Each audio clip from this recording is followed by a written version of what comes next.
On और of के लिए इसी सिंबल का इस्तेमाल क्यों किया जाता है। और आज मैं आपको सबसे पहली बार इस पूरी दुनिया की सबसे पहली फ्लाइंग कार की एक बेहद ही रेयर वीडियो फुटेज भी दिखाने वाला हूं। और आखिर एक रैट को गोल्ड मेडल से सम्मानित क्यों किया गया था। ऐसी दिमाग को चकरा देने वाले रैंडम एंड इंटरेस्टिंग फैक्ट्स को जानने के लिए ट्रेमेंडस फैक्ट सीरीज का एपिसोड लास्ट तक जरूर देखिएगा। Fact number 15। क्या आपको बताया कि बहुत सी रिसर्च में यह बात पूरी तरीके से साफ हो चुकी है कि जैसे ही किसी भी हनी बी को अपने छत्ते के पास कोई भी एनिमी नजर आता है तो वो कुछ ही सेकंड्स में छत्ते में मौजूद बाकी सभी बीज से कोऑर्डिनेट करके छत्ते के बाहर अपने पंखों के थ्रू एक बेहद ही अजीब सिंक्रोनाइज वेव फॉर्म को क्रिएट करती हैं, जिसे देखकर उनका एनिमी खुद ब खुद ही डरकर छत्ते से दूर चला जाता है। तो ये तो बात हो गई रिसर्च की, लेकिन ऑनेस्टली जब तक फैक्ट में कोई भी रेयर वीडियो फुटेज नहीं होती है मेरा मन नहीं मानता है। तो चलिए आज मैं आपको दिखाता हूं बीस की उस अमेजिंग सिंक्रोनाइज वेव फॉर्म की एक बेहद ही रेयर वीडियो क्लिप को। दोस्तों अभी स्क्रीन पर आपको जो वीडियो क्लिप दिख रही है उसमें बीस को एक सिंक्रोनाइज वे में बेहद ही खूबसूरत वेव्स को क्रिएट करता हुआ दिखाया जा रहा है, जिसमें आप साफ तौर से ये देख सकते हैं कि ये बीस कितने सटीक टाइमिंग और सिंक्रोनाइज वे में वेव्स को क्रिएट करके अपने एनिमीज को अपने से दूर भगा देती हैं। तो ये वीडियो क्लिप और बीस की क्वालिटी अपने आप में लाजवाब जरूर है। Fact number 14। क्या आपको बताया कि जब भी किसी भी गोल्फ बॉल को 150 किलोमीटर पर आवर की स्पीड से किसी भी दीवार पर हिट किया जाता है तो वो कुछ माइक्रो सेकंड्स तक एक फ्लैट ऑब्जेक्ट में कन्वर्ट हो जाती है, जिसको हम चाहकर भी कभी भी नेकेड आई से नहीं देख पाते हैं। ऐसा सिर्फ इसलिए होता है दोस्तों क्योंकि इस कंडीशन में बॉल की काइनेटिक एनर्जी बहुत ही कम समय में पोटेंशियल एनर्जी में कन्वर्ट होती है। तो ये तो बात हो गई ज्ञान की, अब बात करते हैं हकीकत की। तो समझ तो आप गए होंगे, चलिए आपको दिखाता हूं वो बेहद ही अमेजिंग वीडियो क्लिप। दोस्तों अभी आपकी स्क्रीन पर आपको जो वीडियो क्लिप दिख रही है उसमें एक 150 किलोमीटर पर आवर की स्पीड से हिट की गई गोल्फ बॉल को ठोस ऑब्जेक्ट से टकराते हुए 1 लाख फ्रेम्स पर सेकंड पर रिकॉर्ड किया गया है, जहां पर आप साफ तौर से देख सकते हैं कि जैसी बॉल उस हार्ड सरफेस पर हिट करती है ये कुछ माइक्रो सेकंड्स तक इस तरीके से एक फ्लैट ऑब्जेक्ट की शेप में कन्वर्ट हो जाती है, जिसे नेकेड आई से देख पाना इम्पॉसिबल होता है। तो ये वीडियो क्लिप और ये फिनोमेना अपने आप में अमेजिंग जरूर है। Fact number 13। दोस्तों इस सीरीज में मैंने आपको ग्लास फ्रॉग के बारे में बताया था, जिसकी पूरी ही बॉडी के इंटरनल ऑर्गन्स को आप कुछ इस तरीके से बेहद ही खूबसूरत वे में बाहर से भी देख सकते हैं। लेकिन क्या आपको बताया कि इस फ्रॉग को निंजा फ्रॉग के नाम से भी जाना जाता है। लेकिन आखिर एक फ्रॉग का कंपैरिजन निंजा से क्यों किया जाता है? असल में दोस्तों ये फ्रॉग अपने एग्स को किसी भी लीफ के ऊपर कुछ इस तरीके से डिलीवर करते हैं। लेकिन दोस्तों यहां पर इन एग्स के लिए सबसे बड़ी प्रॉब्लम फॉरेस्ट में मौजूद वेस्प होती हैं। ऐसा सिर्फ इसलिए है दोस्तों क्योंकि वेस्प को इन फ्रॉग्स के एग्स कुछ ज्यादा ही टेस्टी लगते हैं, और यही वो कारण है जिसके चलते हुए ये अमेजिंग फ्रॉग अपने एग्स को वेब्स से प्रोटेक्ट करने के लिए एक निंजा की तरह सिर्फ अपने पैरों का ही यूज करते हुए उनसे फाइट करते हैं। ना सिर्फ ये उनसे फाइट करते हैं बल्कि सिर्फ एक अकेला ग्लास फ्रॉग 50 से 60 वेस्प के मुंह को सिर्फ अपने पैरों का ही इस्तेमाल करते हुए तोड़ सकता है। और यही वो कारण है जिसके चलते हुए इन फ्रॉग्स को निंजा फ्रॉग्स के नाम से भी जाना जाता है। Fact number 12। दोस्तों इस सीरीज में मैंने बड़े बड़े इन्वेंशंस की पोल खोली है, जहां पर मैंने प्रूफ करके दिखाया है कि जिसे आजकल फ्यूचर की टेक्नोलॉजी कहा जाता है, हकीकत में वो टेक्नोलॉजी फ्यूचर की नहीं बल्कि हिस्ट्री की है। तो उस तर्ज पर आखिर हम फ्लाइंग कार को कैसे छोड़ सकते हैं? क्या आपको बताया कि फ्लाइंग कार भी कोई भविष्य की टेक्नोलॉजी नहीं बल्कि इतिहास का एक ऐसा कॉन्सेप्ट था जिसमें ऑलरेडी साल 1934 में दुनिया की सबसे पहली फ्लाइंग कार को भी बनाकर तैयार किया गया था। असल में दोस्तों साल 1934 में अमेरिका में एविएशन इंडस्ट्रीज के लोगों के बीच में एक कंपटीशन को रखा गया था, जहां पर उन लोगों से कहा गया था कि वो एयरक्राफ्ट को कुछ इस तरीके से डिजाइन करें कि वो काफी कम स्पेस और काफी कम फ्यूल में हवा में उड़ सके। और उसी की तर्ज पर ही साल 1934 में वेल्डो वाटरमैन नाम के एक शख्स के द्वारा इस पूरी दुनिया की सबसे पहली फ्लाइंग कार को बनाकर तैयार किया गया था, जो अभी आपको आपकी स्क्रीन पर दिख भी रही है। लेकिन अभी भी अगर आपको फ्लाइंग कार भविष्य की कोई टेक्नोलॉजी लग रही है तो थोड़ा सा ठहर जाइए, क्योंकि दोस्तों इसके बाद यानी कि साल 1945 में एक बार फिर से वोल्डो के ही कॉन्सेप्ट को अडॉप्ट करते हुए इटली में एक और फ्लाइंग कार को बनाकर तैयार किया गया था। अमेजिंग बात यह थी दोस्तों कि इटली की इस फ्लाइंग कार ने टेस्टिंग में भी काफी अच्छा परफॉर्म करके दिखाया था। लेकिन दोस्तों उस समय इस फ्लाइंग कार की कॉस्ट इतनी ज्यादा थी कि लोगों ने इस कॉन्सेप्ट को ठंडे बस्ते में डाल दिया था। और आज बड़ी बड़ी कंपनीज इसी कॉन्सेप्ट को एक बार फिर से उठाकर इसको फ्यूचर का कॉन्सेप्ट बताकर लोगों के सामने पेश कर रही हैं। सो फाइनली अब आप फ्लाइंग कार की असली हकीकत भी जानते हैं। Fact number 11। दोस्तों इस सीरीज में मैंने आपको बेहद ही अमेजिंग आर्टिस्ट तो दिखाई हैं, और उसी की तर्ज पर दोस्तों आज मैं आपको एक ऐसा आर्टिस्ट दिखाने वाला हूं जो अपनी आर्ट को सिर्फ हैंड्स को फूड सर्व करते हुए ही बनाता है। दोस्तों अभी आपकी स्क्रीन पर आपको जो वीडियो क्लिप दिख रही है उसको टर्की में शूट किया गया है, जिसमें आप साफ तौर से ये देख सकते हैं कि जब इस इंसान के द्वारा कुछ सिलेक्टेड जगहों और सिलेक्टेड क्वांटिटी में फूड को सर्व किया जाता है, तो उस फूड को खाने के लिए जब हैंड्स उस फूड के पास पहुंचती हैं तो वो कितनी खूबसूरत और अमेजिंग आर्ट को क्रिएट करती हैं। और यही वो कारण है जिसके चलते हुए टर्की में इस आर्ट को बेहद ही खूबसूरत लिविंग आर्ट के नाम से भी जाना जाता है। And special thanks to mister Omkar जिन्होंने इंस्टाग्राम पर मेरे को इस वीडियो क्लिप को भेजा। Fact number 10। दोस्तों अगर मैं आपसे पूछूं कि अगर किसी भी कोक की कैन को अच्छी तरीके से शेक करके उसको तुरंत ही खोल दिया जाए तो क्या होगा?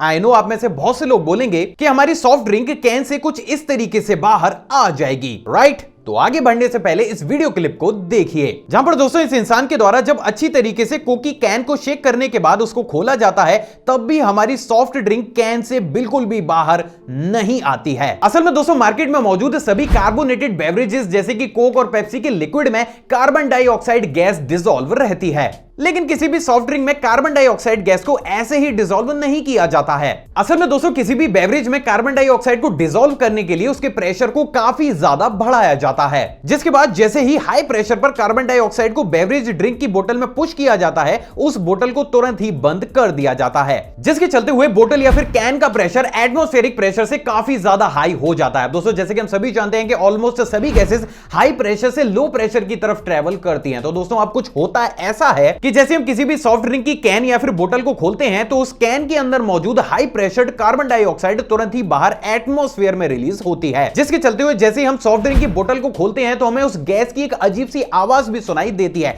लेकिन दोस्तों अगर इसी काम को समुद्र के तल में किया जाए तो कहानी कुछ और ही हो जाती है। असल में दोस्तों जब भी हम समुद्र की सतह से तल की तरफ बढ़ते हैं तो हमारे आसपास मौजूद प्रेशर भी बढ़ने लगता है, और यही वो कारण है जिसके चलते हुए समुद्र के तल में या फिर सबमरीन में या ऐसी किसी भी जगह पर किसी भी कार्बोनेटेड बेवरेज की बोतल को खोला जाता है तो कैन के अंदर और बाहर के प्रेशर में ज्यादा फर्क ना होने की वजह से वो गैस बेहद ही कम स्पीड के साथ रिलीज होती है, जिसके कारण उस जगह पर आप कैन को कितनी स्पीड के साथ शेक क्यों ना कर लें उसके अंदर की गैस कभी भी हाई प्रेशर के साथ बाहर नहीं आएगी, ना ही वो बाहर आएगी और ना ही कैन में मौजूद सॉफ्ट ड्रिंक को भी कुछ इस तरीके से बाहर निकालेगी। सो फाइनली अब आप इसके पीछे की साइंस भी जानते हैं। Fact number 9। नॉर्मली कोई भी इंसान लोगों को अपनी कंपनी में सिर्फ इसलिए हायर करता है ताकि वो लोग कंपनी को एक नई ऊंचाइयों तक ले जाएं, लेकिन क्या आपको पता है कि इस दुनिया में एक ऐसा शख्स भी है जिसने अपने एक एम्प्लॉय को सिर्फ अपने आप को थप्पड़ मारने के लिए ही हायर किया था। एंड मोस्ट इंपॉर्टेंट वो कोई फॉरेनर नहीं बल्कि इंडियन ही है। असल में दोस्तों इनका नाम है मनीष सेठी, जो कि इंटरनेट की एक जानी मानी हस्ती हैं। और आप भी जानकर हैरान हो जाएंगे दोस्तों कि इन्होंने साल 2012 में एक लड़की को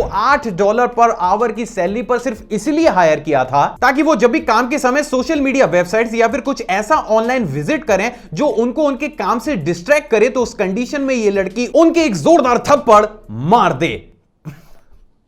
फैक्ट नंबर 8। दोस्तों आपने ऐसी बहुत सारी वीडियो क्लिप्स तो जरूर देखी होंगी जिसमें कोई भी इंसान अपने मुंह से आवाजों को निकालकर किसी भी ग्लास मटेरियल को ब्रेक कर देता है। फॉर एन एग्जांपल आप इस वीडियो क्लिप को देखिए।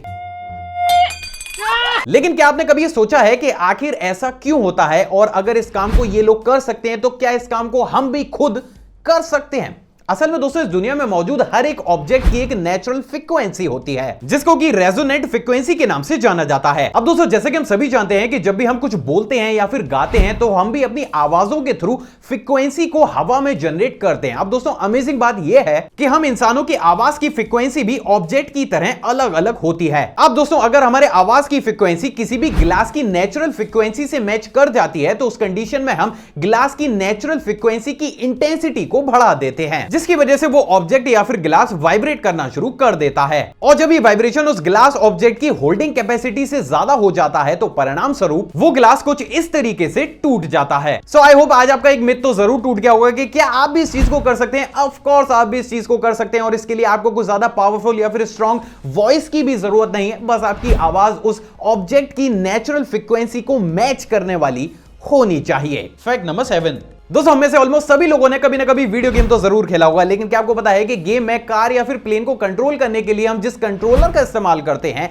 यूएस नेवी उसी कंट्रोलर से अपनी सबमरीन्स को भी कंट्रोल करती है। असल में दोस्तों बात अगर 2018 से पहले की जाए तो किसी भी सबमरीन को कंट्रोल करने के लिए कुछ इस तरीके के ट्रेडिशनल कंट्रोलर्स का इस्तेमाल किया जाता था। बेसिकली दोस्तों इसमें एक छोटे स्टीयरिंग की शेप जैसा एक कंट्रोलर होता था जिसको कि लेफ्ट और राइट या फिर अपसाइड डाउन मूव करके सबमरीन को कंट्रोल किया जाता था। लेकिन दोस्तों इन तरीके के कंट्रोलर्स के साथ दो सबसे बड़ी प्रॉब्लम्स होती थी। पहला, इन तरीके के कंट्रोलर्स को समझना काफी ज्यादा कॉम्प्लिकेटेड होता था एंड सेकंड, ये कंट्रोलर्स काफी ज्यादा एक्सपेंसिव भी होते थे और यही वो कारण है जिसके चलते हुए साल 2018 के बाद यूएस नेवी भी Xbox 360 में यूज होने वाले कंट्रोलर्स का इस्तेमाल अपनी सबमरीन को कंट्रोल करने के लिए करती है। सच में अमेजिंग। Fact number 6। दोस्तों आपने मूवीज में इस डायलॉग को तो जरूर सुना होगा कि चोट तुम्हें लगती है तो दर्द मुझे होता है, छूता तुम्हें कोई और है तो महसूस मुझे होता है।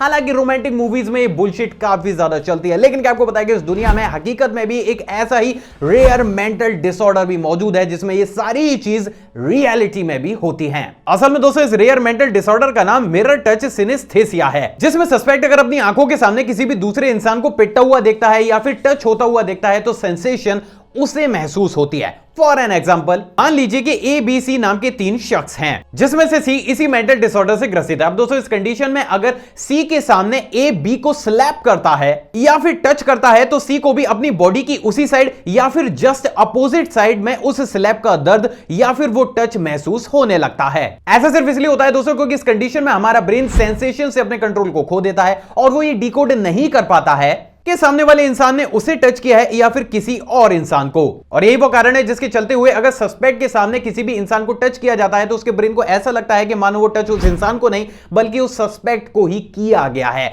और यही वो कारण है जिसके चलते हुए इस मेंटल डिसऑर्डर को काफी ज्यादा अजीब भी माना जाता है। Fact number 5।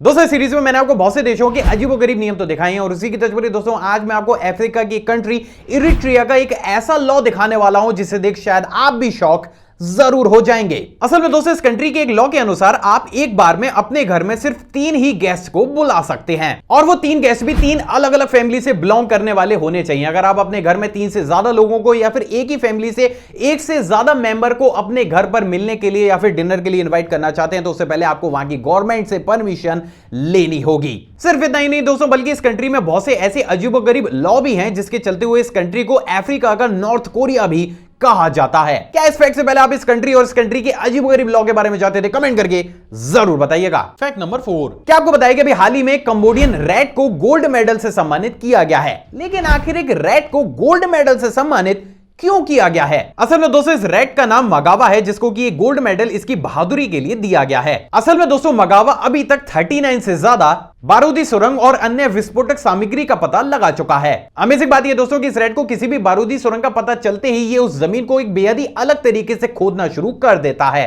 जिससे इसकी देखभाल करने वाले लोगों को विस्फोटक पदार्थ की मौजूदगी का पता चल जाता है। और आप भी जानकर हैरान हो जाएंगे दोस्तों कि इस नन्हे से रैट ने सिर्फ इसी क्वालिटी की दम पर ही हजारों लोगों की जानों को भी बचाया और यही वो कारण है जिसके चलते हुए दुनिया का सबसे पहला ऐसा रैट भी बन गया है जिसको कि गोल्ड मेडल से सम्मानित किया गया है। Fact number 3। दोस्तों इस सीरीज में मैंने आपको यूएसए के एक ऐसे स्टेट के बारे में बताया था जहां पर अगर आप रेन वाटर को कलेक्ट करते हैं तो आपको जुर्माना देना पड़ता है। लेकिन क्या आपको पता है कि यूएसए में एक ऐसा स्टेट भी है जहां पर अगर आप रेन वाटर को कलेक्ट ना भी करें तब भी आपको उसके ऊपर टैक्स देना पड़ता है। असल में दोस्तों बहुत ही कम लोगों को यह मालूम होगा लेकिन अमेरिका के स्टेट मैरीलैंड में लोगों को बारिश पर भी टैक्स देना पड़ता है, यानी कि बारिश जितनी ज्यादा होगी वहां के लोगों को टैक्स भी उसी हिसाब से उतना ज्यादा देना पड़ेगा और ये कंपलसरी है। अब ये अजीब सा लॉ कितना सही है गलत आप अपनी राय कमेंट सेक्शन में जरूर दीजिएगा। Fact number 2। दूसरी वाला फैक्ट करंट अफेयर की टच पर है। क्या आपको पता है कि अभी हाल ही में कोलकाता में दुनिया की सबसे पहली ट्राम लाइब्रेरी का उद्घाटन किया गया है। अमेजिंग बात यह दोस्तों कि इस चलती फिरती लाइब्रेरी में स्टूडेंट्स के लिए फ्री वाईफाई की सुविधा भी मौजूद होगी। और आप भी जानकर हैरान हो जाएंगे दोस्तों कि इस अमेजिंग लाइब्रेरी का किराया मात्र 20 रुपए रखा गया है। सच में गर्व होता है भारत की तरक्की पर। Fact number 1। पावर के लिए इसी सिंबल का इस्तेमाल क्यों किया जाता है? असल में दोस्तों आपने बहुत सारे ऐसे इलेक्ट्रॉनिक इक्विपमेंट्स तो जरूर देखे होंगे जिनमें उनको ऑन या ऑफ करने के लिए इसी सिंबल का इस्तेमाल किया जाता है, लेकिन क्या आपने कभी सोचा है कि आखिर ऐसा क्यों किया जाता है? नहीं तो चलिए आज मैं आपको वो भी बता ही देता हूं। असल में दोस्तों इनिशियल स्टेज पर ऑलमोस्ट सभी डिवाइसेस में इस सिंबल की जगह पर प्रॉपर ऑन और ऑफ को लिखकर लोगों को समझाया जाता था, लेकिन दोस्तों इसके संग सबसे बड़ी प्रॉब्लम स्पेस को लेकर होती थी क्योंकि छोटी डिवाइसेस या फिर रिमोट कंट्रोल्स पर इतना स्पेस नहीं होता है कि उस पर इतना सब कुछ टेक्स्ट से लिखा जा सके। और यही वो कारण था जिसके चलते हुए इस प्रॉब्लम को सॉल्व करते हुए सबसे पहली बार साल 1973 में स्विट्जरलैंड में सिचुएटेड एक non governmental international standard organisation communications international electrotechnical commission यानी कि IEC के द्वारा एक ऑफिशियल डॉक्यूमेंट रिलीज किया गया, जिसका की नाम था graphical symbols for use on equipments. और इसी डॉक्यूमेंट में सबसे पहली बार दुनिया को इस सिंबल देखने को मिला। असल में दोस्तों इस सिंबल को बाइनरी लैंग्वेज से एडॉप्ट किया गया है, जहां पर बाइनरी लैंग्वेज में 1 का मतलब ऑन और 0 का मतलब ऑफ होता है, और इन्हीं दोनों डिजिट्स को लेकर यहां पर इस सिंबल को क्रिएट किया गया था। और यही वो कारण है जिसके चलते हुए अगर डिवाइस का सिंगल बटन ही उसको ऑन और ऑफ कर सकता है तो उस डिवाइस पर इस सिंबल का यूज किया जाता है। लेकिन ऑन दी अदर हैंड अगर ऑन और ऑफ के अलग अलग बटन होते हैं तो उस कंडीशन में कुछ इस तरीके के सिंबल का यूज किया जाता है, जहां पर उस बटन में 1 यानी कि ऑन और 0 यानी कि ऑफ अलग अलग करके लिखे जाते हैं। सो फाइनली अब आप ये जानते हैं कि ऑन और ऑफ के लिए इसी सिंबल का इस्तेमाल क्यों किया जाता है। आई होप दोस्तों आज की वीडियो आपको नॉलेजेबल लगी होगी। अगर आपको वीडियो पसंद आई तो इस वीडियो को दिल खोलकर लाइक शेयर और कमेंट जरूर कीजिएगा। आप चाहें तो मुझे इंस्टाग्राम पर भी फॉलो कर सकते हैं, वहां भी मैं शॉर्ट फैक्ट और बैक स्टेज मोमेंट्स को टाइम टू टाइम अपलोड करता रहता हूं, जिसका लिंक आपको स्क्रीन पर या फिर डिस्क्रिप्शन बॉक्स में मिल जाएगा। एक और फ्रेश कमाल वीडियो में आप सभी से दोबारा मुलाकात होगी दोस्तों। जय हिंद।